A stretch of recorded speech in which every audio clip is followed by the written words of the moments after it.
Praise the lord. మన ప్రభు రక్షకుడైన యేసుక్రీస్తు ప్రశస్తమైన నామములో మీ అందరికీ హృదయపూర్వకమైన వందనాలు తెలియజేస్తుంది. పరిశుద్ధ గ్రంథంలో నుంచి జకరియా గ్రంథం 9వ అధ్యాయము 13వ వచనాన్ని చదువుతున్నారు. యూదా వారిని నాకు విల్లుగాను వంచుచున్నాను, ఎఫ్రాయిము వారిని బాణములుగా చేయుచున్నాను. సియోను నా కుమారులు రేపుచున్నారు, శూరులు ఖడ్గము ప్రయోగించినట్లు నేను నిన్ను ప్రయోగింతును. ఇదిగో ఇక్కడ దేవుని వాక్యం చెప్తున్న మాటలో యూదా వారినేమో బాణములు వేసేటువంటి వాటి ఇల్లునుగాను, యూదా వారినేమో బాణములుగా నేను చేసి ఉన్నాను. ఇక్కడ మీరు గమనించినట్లయితే దేవుని సన్నిధిలో దేవుని పిల్లలు ఒక బాణముల వంటి వారని వర్ణించి చెప్తున్నాడు. బాణములు అనేది మీరు ఇక్కడ గమనిస్తే ఒక ఆయుధములు వంటి వారు. ఎఫ్రాయిము వారిని నేను బాణములుగా చేసేదనని చెప్తున్నాడు. ఈ బాణములు అనేది ఒక ఆయుధము. అందుకని మీరు గమనించాలి, 127వ కీర్తన 4వ వచనములో ఏమంటున్నారు అక్కడ? ఇదిగో బలవంతుల చేతిలో బాణముల వంటి వారు. బలవంతులు ఎవరు? మన ప్రభు అయిన యేసుక్రీస్తు అయినటువంటి బలవంతుడైనటువంటి ఆయన చేతిలో ఒక బాణములుగా మనం ఉండాలి, మీరుండాలి విశ్వాస జీవితంలో. మీరు గమనించాలి ప్రియమైన దేవుని బిడ్డలారా, రక్షణ పొందుకున్నామని, దేవుని యొద్దకు వెళుతున్నామని, దేవునితో సహవాసము కలిగి ఉన్నారు, మీరు సామాన్యులు కాదు. బైబిల్ చెప్తుంది ఒక బాణముల వంటి వారు, అంటే ఒక ఆయుధములుగా దేవుడు ఆయన చేతిలో మిమ్మల్ని ఏర్పరచుకున్నాడు, చెక్కుకొని ఉన్నాడు. ఇప్పుడు మనం గమనించినట్లయితే ఈ బాణములంటే కొన్నిసార్లు మీరు చూడండి, కొన్ని మైనస్సులు అపవాది చేతిలో కూడా ఉన్నాయి. కొన్ని ఆయుధాలు అపవాది చేతిలో ఉన్న ఆయుధాలుగా మీరు మారకూడదు. దేవుడు బలమైన చేతిలో మీరు బాణముల వంటి వారుగా ఉండాలి. అపవాది యొక్క చేతిలో ఉన్న ఆయుధాలు ఉన్నాయి. ఎఫెసీ పత్రికలో 6వ అధ్యాయములో 16వ వచనములో దైవజనుడు పౌలు అంటాడు, ఇవన్నీ కాక విశ్వాసం అనే డాలును పట్టుకొని దానితో మీరు దుష్టుని యొక్క అగ్ని బాణములను అగ్ని బాణములను ఆర్పుటకు శక్తిమంతులై ఉందురు. ఇప్పుడు దుష్టుడి చేతిలో ఏమున్నాయి అంటే అగ్ని బాణములు ఉన్నాయి. విశ్వాసము చేత మనము దేవుని సన్నిధిలో ఎలా ఉండాలంట? ఎఫ్రాయిము మీరు బాణముల వంటి వారని దేవుని చేతిలో ఒక ఆయుధముగా, బలవంతుని చేతిలో బాణములుగా ఉండాలి. లేకపోతే అపవాది చేతిలో అగ్ని బాణాలు. కొన్నిసార్లు చూడండి, దేవుడికి ఉపయోగకరమైనటువంటి పనులు చేయరు, అపవాది పనులన్నీ చేస్తుంటారు. సంఘాన్ని పాడు చేయటానికి, సంఘానికి వెళ్ళే వాళ్ళ మీద కొన్ని మాటలు, అగ్ని కలిగిన మాటలు, పనికిరాని మాటలు, పనికిరానిటువంటి తలంపులు. అంటే వీళ్ళు ఎవరి చేతిలో ఉన్నారంటే అపవాది చేతిలో ఉన్న అగ్ని బాణములు వంటి వారు వీళ్ళు. చాలా జాగ్రత్తగా గమనించాలి. పాడు చేస్తుంటారు, ప్రార్థన పాడు చేస్తుంటారు, ఆత్మీయతను పాడు చేస్తుంటారు. సాతాను చేతుల్లో ఉన్నటువంటి అనుభవాలు కొన్ని కుటుంబాల్లో భర్తలో ఉంటారు, భార్యలో ఉంటారు, పిల్లల్లో ఉంటారు. ఈరోజు నీ కుటుంబము దేవుని చేతుల్లో ఒక బాణములుగా ఉండాలి.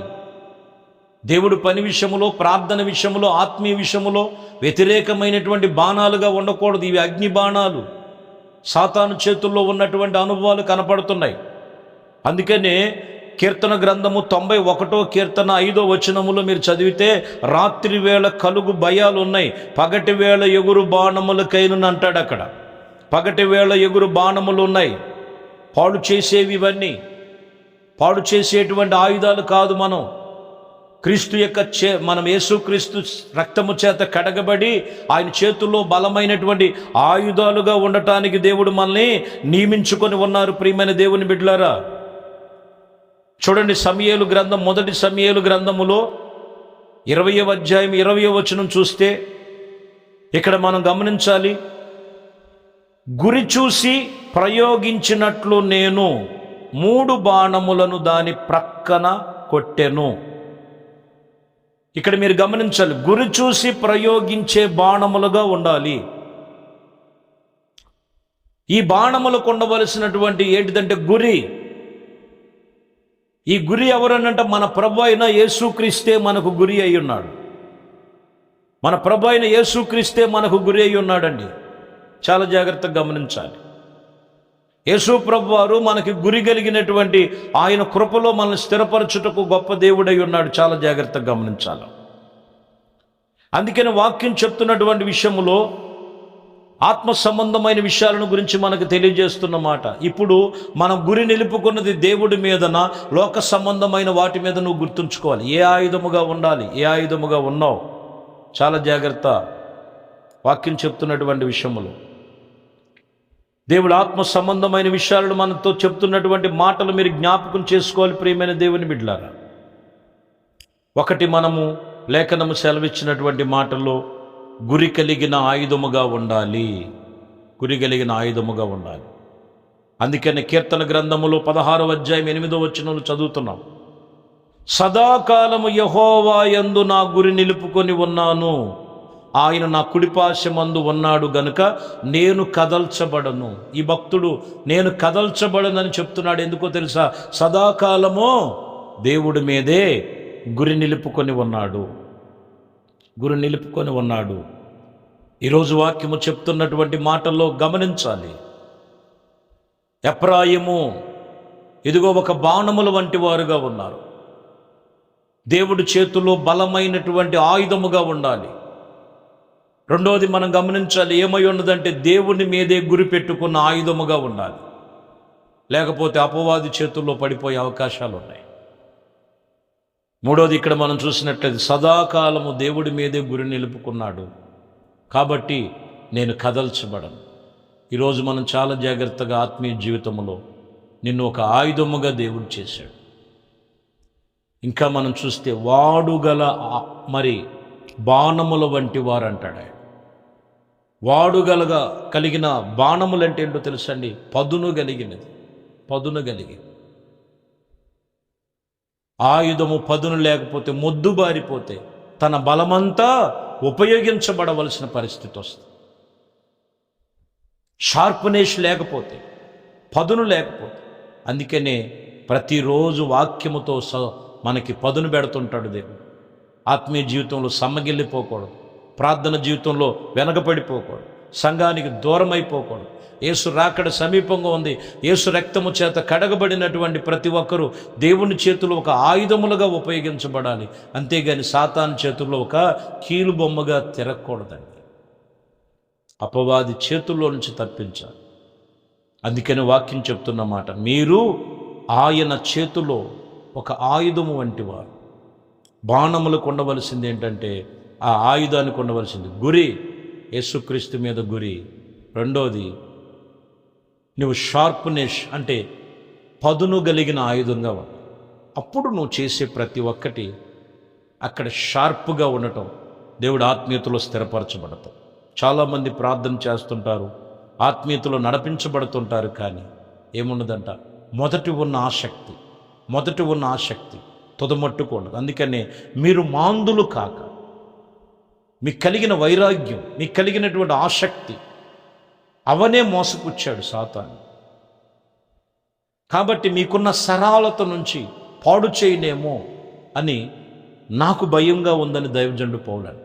కాబట్టి మీకున్న ఆసక్తి, షార్ప్నెస్ దేవుడి మీద, ఆత్మీయత మీద, సంఘం మీద, ప్రార్థన మీద, నీకిచ్చిన రక్షణ మీద జాగ్రత్తగా కాపాడు. నువ్వు సామాన్యులు కాదు, దేవుని చేతిలో ఒక ఆయుధముగా మీరు ఉండవలసిన వారై ఉన్నారు. మీరు ఒక ఆయుధములు కాబట్టి అట్టి రీతిగా ఉండటానికి నువ్వు గురి దేవుడి మీదే నిలుపుకో. పదును కలిగినటువంటి ఆత్మీయ జీవితాన్ని కాపాడుకో.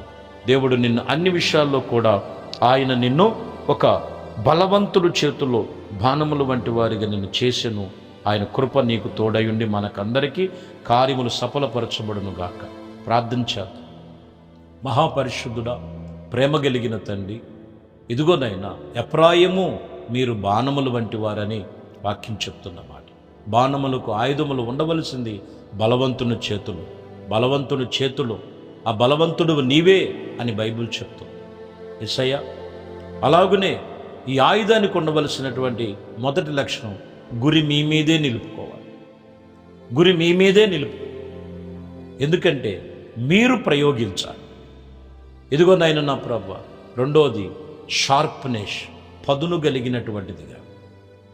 ప్రతి విషయంలో ఎక్కడ ఆత్మీయతలో బలహీనమైపోతున్నారు, ఆసక్తి తగ్గిపోతుంది, ఆత్మబలము తగ్గిపోతుంది, మీరే నాయన పదును పెట్టి కొన్నిసార్లు బలమంతా ఉపయోగించవలసిన పరిస్థితి. ఎందుకంటే మొద్దుబారిపోయినటువంటి ఆయుధముగా ఉండకూడదు. మీ ఆత్మచేత మరింత పదును పెట్టి మీ కృపలో స్థిరపరిచి ప్రార్థన శక్తిని, ప్రార్థన బలం, ప్రార్థన ఆయుధము కలిగిన వారుగా మీ బిడ్డలను నాయన మరింతగా మీరు లేవనెత్తి సహాయం చేయండి. సర్వ మహిమ, ఘనత, ప్రభావాలు మీకే పొందుకో. యేసుక్రీస్తు పరిశుద్ధ నామములో ప్రార్థించి వేడుకొనుచున్నాము తండ్రి. ఆమేన్. దేవుడు మిమ్మల్ని దీవించి ఆశీర్వదించునుగాక. ఆమేన్.